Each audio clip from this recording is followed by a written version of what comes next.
Hello, Betty Croswick here. In my last post, I was talking about and concerned about the fact that Russia now was demanding payment in rubles from what they call unfriendly countries. And that was causing a great concern in moneyed circles, really great concern. And, really the financial elite, their hair was on fire, to say the least. And it's even worse now because either this wasn't reported or nobody picked it up. At least I didn't see it on the internet until just recently. But that gold has been added to this demand by Putin and Russia for payment to be made for their goods. The unfriendly countries who've been very unfriendly to Russia have to pay in rubles and are in gold now. So this is different. This is putting out that they will accept gold and put what they call a floor price under gold, so that it can go, or it serves to do this. And this has really set the elite financial circles' hair on fire. And these sanctions that prompted this response from Russia, I think, has to do with all of the tariffs and all of the financial punishments that have been put on Russia by the big banks, by the Bank of Canada, by the IMF, by the International Bank of Settlements, and all of these European structures that actually call the shots. And so this is what is happening, and it's going to have a very unknown, actually, effect on the American and Canadian financial systems, and also American government and Canadian government don't stand alone. They're all connected to the rest of the European international banks too. So the only the only nation, and I don't know why I'm laughing, it just strikes me as odd that Mexico has not joined in this collective condemnation, and Russia. So we have to think, well, my goodness, what is wrong with the Mexicans that they are not going to join in on this, and total cutoff of the Western world's financial doings from Russia, except, well, I guess the Mexicans figured they've got enough troubles with their own gang wars. They don't need any more gang wars. And so they have maintained now, so far, they're neutral. They're going to be neutral, they say. And but I just think that's interesting. And but I heard this interview by a guy named Bill Holter, or at least he was being interviewed on USA Watchdog the other day, and he put it pretty succinctly. He said this has been the biggest shock to the system since 1971, when the U.S. Went off the gold standard, and because it requires a reset of of how money is going to be considered and traded among friendly countries, unfriendly countries, neutral countries. What is Russia had so many assets in terms of arable land. They have they are kind of a bread basket with Ukraine.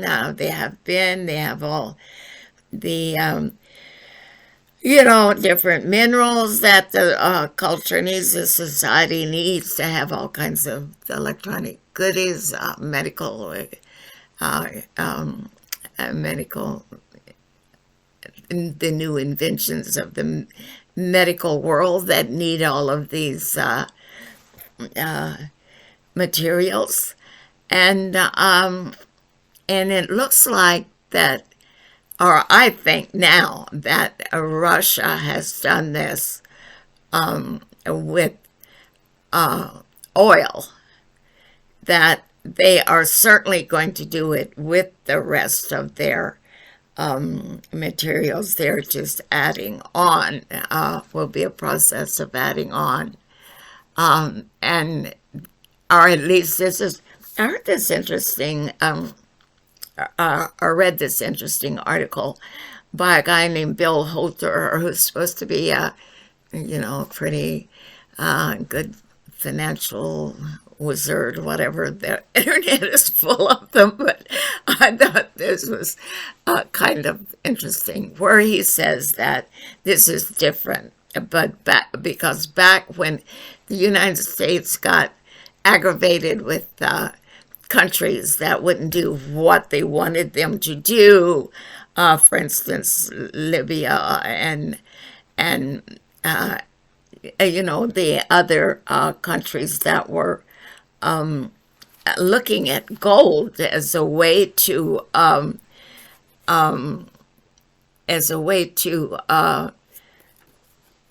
do business, was what if the African countries got all together and created a gold-backed coin, a currency, I think let's call it denier or whatever. So Saddam Hussein and Gaddafi, they were discussing, well, let's get together and we'll get this going, and then it will certainly be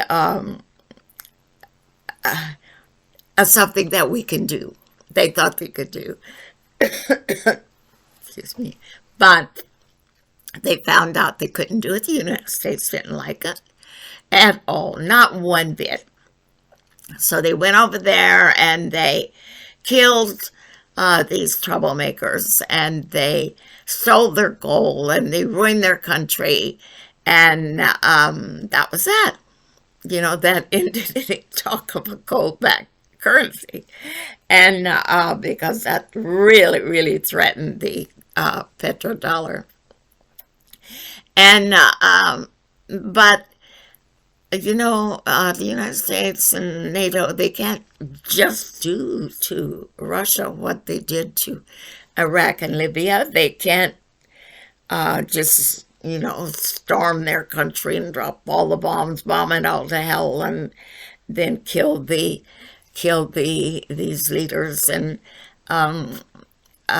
steal their assets, including their gold. Nobody ever knows what happens to all these assets and gold from these plundered countries. Not really. There's no accounting for it. It's just all it gets portioned out. Let's put it that way. So, but now this leaves us with something new that we have to contend with, and as this guy, I don't know how it escaped my attention in reading about the ruble, that there was no mention of the gold until just recently, and so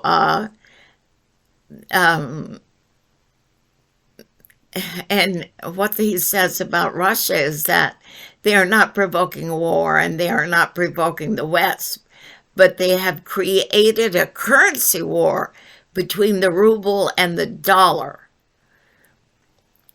And things do not look good. Because Russia is saying, I'm quoting again from him, we are going to, from Bill Holcher, we're going to sell our goods, that Russia is saying we're going to sell our goods, we want to be paid in our currency, and we were making it real by basically backing it with gold. And so he says, yes, I think we are headed for a calamity in the very near future.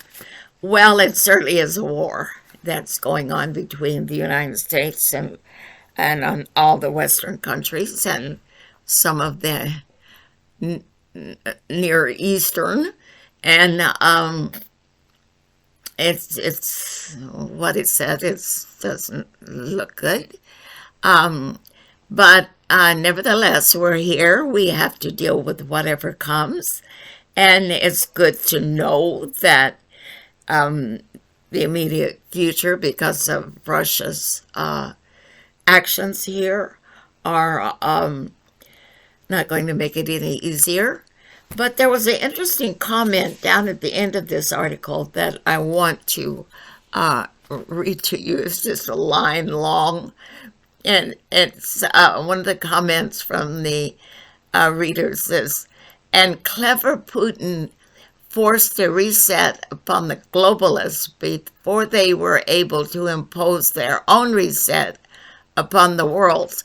I wonder if this is going to seriously interfere with the global reset that the European Union and Schwab has in store for us, and all of the highfalutin European huge banks that are actually ruling the economic system everywhere in the Western world now. I just wonder how this is going to affect that. And, well, the next while it's going to be interesting, let's put it that way. What's the Fed going to do with the inflation? If they try to lock down some of the, or stem some of the money that they're printing, it's going to crash the system, the economy. It will affect the whole Western economy. So they have to just keep things going as they are and try to pray for some sort of intervention that will be beneficial for the Western world. So we'll see how this goes. Okay, I'm not trying to drag people down. I know Russia's been accused of some horrible things these past days, but let's wait for an official investigation, which Russia is calling for, before we just say, well, we know what happened because the Russians were there and they do these kind of things because they're bad. And so, okay, and I'm not a Putin apologist. I'm not Russian. I don't speak Russian. I don't know any Russian. Okay. Talk to you next time. Okay, thank you. Bye.